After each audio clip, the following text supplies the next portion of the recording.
ഉം. നമ്മൾ സാധാരണയായി ഒരു മെഡിക്കൽ ഡയഗ്നോസിസിനെ കുറിച്ച് സംസാരിക്കുമ്പോൾ വളരെ കൃത്യമായ ഒരു ഉത്തരം നമ്മൾ പ്രതീക്ഷിക്കാറുണ്ടല്ലേ? അതായത് ഇപ്പോൾ കൈയൊടിഞ്ഞാൽ എക്സ്റേയിൽ ആ ഒടിവ് വ്യക്തമായി കാണാം. അതെ, ഡോക്ടർ അത് ചൂണ്ടിക്കാണിച്ചിട്ട് പറയും ഇതാണ് പ്രശ്നമെന്ന്.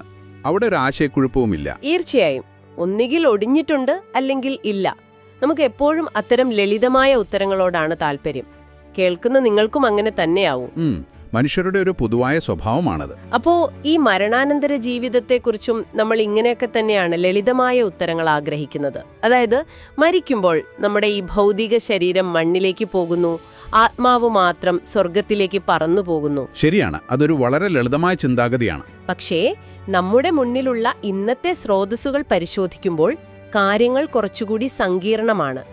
കത്തോലിക്ക സഭയുടെ മതബോധന ഗ്രന്ഥത്തിലെ, അതായത് CCC 988 മുതൽ 1004 വരെയുള്ള ഭാഗങ്ങളിലൂടെ ഒരു ആഴത്തിലുള്ള ചർച്ചയാണ് നമ്മൾ ഇന്ന് നടത്തുന്നത്. അതെ, വളരെ രസകരമായ ഒരു ഭാഗമാണത്. മരണാനന്തര ജീവിതം എന്നത് കേവലം ആത്മാവ് സ്വർഗത്തിൽ പോകുന്നതല്ല, മറിച്ച് ശരീരത്തിന്റെ ഉയിർപ്പാണ് എന്നൊരൽപ്പം വിചിത്രമെന്ന് തോന്നാവുന്ന ആശയത്തെ ആഴത്തിൽ മനസ്സിലാക്കുക എന്നതാണ് ഇന്നത്തെ നമ്മുടെ ലക്ഷ്യം. ഒറ്റ നോട്ടത്തിൽ മനുഷ്യന്റെ യുക്തിക്ക് പെട്ടെന്ന് ദഹിക്കാത്തൊരാശയം കൂടിയാണിത്. എനിക്കും അവിടെ തന്നെയാണ് സംശയം. അതായത് മരിക്കുമ്പോൾ ശരീരം അഴുകി മണ്ണടിയുന്നു, ആത്മാവ് മാത്രം ബാക്കിയാകുന്നു എന്ന് വിശ്വസിക്കാനല്ലേ എളുപ്പം? തീർച്ചയായും. ഈ മാംസത്തിന്റെ ഉയിർപ്പ് എന്ന് പറയുമ്പോൾ ദുർബലമായ, ഇത്ര പെട്ടെന്ന് രോഗം വരുന്ന ഈ മാംസശരീരം വീണ്ടും ജീവൻ വെക്കുമെന്ന് പറയുന്നത് ശരിക്കും യുക്തിക്ക് നിരക്കുന്ന ഒന്നാണോ? ഈയൊരു ചോദ്യം ഇന്ന് നമ്മൾ മാത്രമല്ല ചോദിക്കുന്നത്. ചരിത്രം എടുത്തു നോക്കിയാൽ അന്നത്തെ ഗ്രീക്ക് റോമൻ ചിന്താഗതികൾ വെച്ചു നോക്കുമ്പോൾ മനുഷ്യ ശരീരമെന്നത് ആത്മാവിനെ തളച്ചിട്ടിരിക്കുന്ന ഒരു ജയിൽ മാത്രമായിരുന്നു. ഓ, ഒരു ജയിൽ. അപ്പൊ അതിൽ നിന്ന് രക്ഷപ്പെടുക എന്നതായിരുന്നു അവരുടെ ലക്ഷ്യം. അതെ അതെ.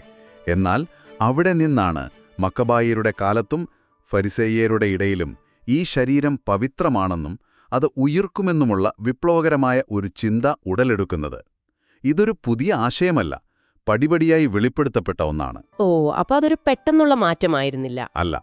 ഒടുവിൽ യേശു വന്ന് ഞാനാണ് ഉയിർപ്പും ജീവനും എന്ന് പ്രഖ്യാപിക്കുന്നതോടെ ഈ ചരിത്രപരമായ വെളിപ്പെടുത്തൽ പൂർണ്ണമാകുന്നുവെന്നാണ് ഗ്രന്ഥം വ്യക്തമാക്കുന്നത്. അതൊരു വലിയ മാറ്റം തന്നെയായിരുന്നു. എങ്കിലും എനിക്കൊരു പ്രായോഗിക ബുദ്ധിമുട്ട് തോന്നുന്നുണ്ട്. എന്താ പറയാ, നൂറ്റാണ്ടുകൾക്ക് മുൻപ് മണ്ണടിഞ്ഞ് ഇല്ലാതായ ഒരു ശരീരം എങ്ങനെ പഴയപടിയാകും? ന്യായമായ സംശയമാണ്. അതൊരു മാന്ത്രിക വിദ്യ പോലെ തോന്നുന്നില്ലേ? മാന്ത്രിക വിദ്യയല്ല, അതൊരു പൂർണ്ണമായ രൂപാന്തരണമാണ്. ഈ പ്രക്രിയ വിശദീകരിക്കാൻ മതബോധന ഗ്രന്ഥം വളരെ പ്രായോഗികമായൊരു ഉപമ ഉപയോഗിക്കുന്നുണ്ട്. ഒരു വിത്തിന്റെ കാര്യം ചിന്തിച്ചു നോക്കൂ. വിത്ത്, മണ്ണിലിടുന്ന വിത്ത്. അതെ, മണ്ണിൽ വീഴുന്ന ഒരു വിത്ത് പൂർണ്ണമായും അഴുകി നശിച്ചതിന് ശേഷമാണല്ലോ പുതിയൊരു രൂപമുള്ള വലിയ മരമായി മാറുന്നത്.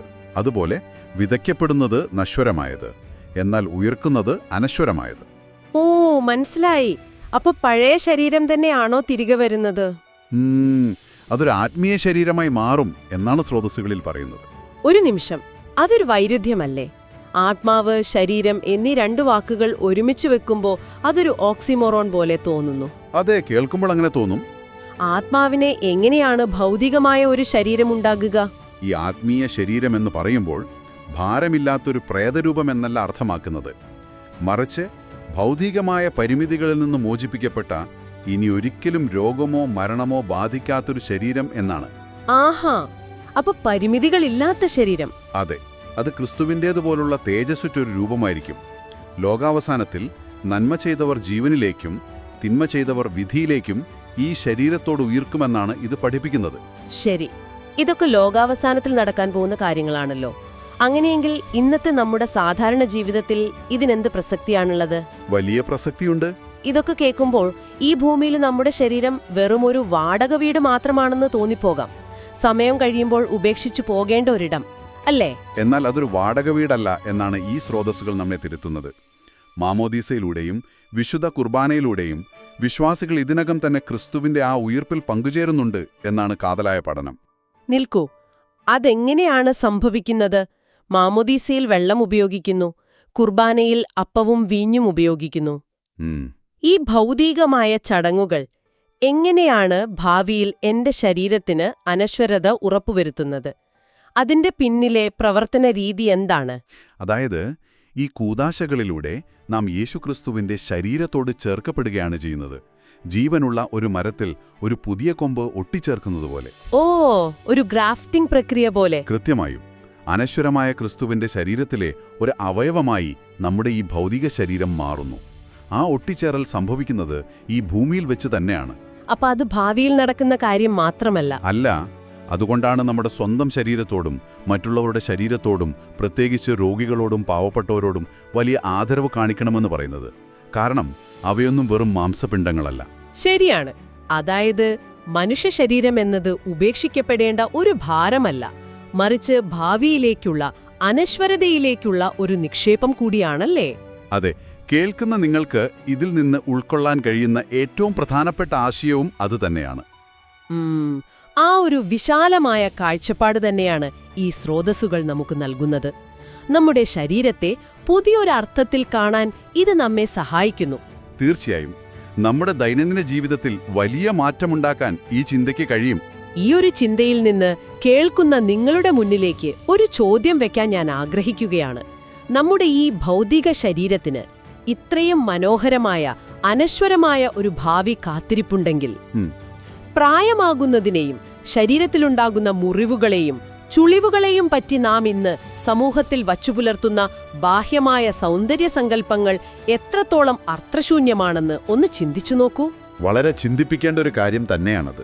അതെ, ആ തേജസ്സുറ്റ ആത്മീയ ശരീരത്തിനു മുൻപിൽ ഇന്നത്തെ നമ്മുടെ ആകുലതകൾക്കും ശരീരത്തെക്കുറിച്ചുള്ള മുൻവിധികൾക്കും എന്ത് പ്രസക്തിയാണുള്ളത്?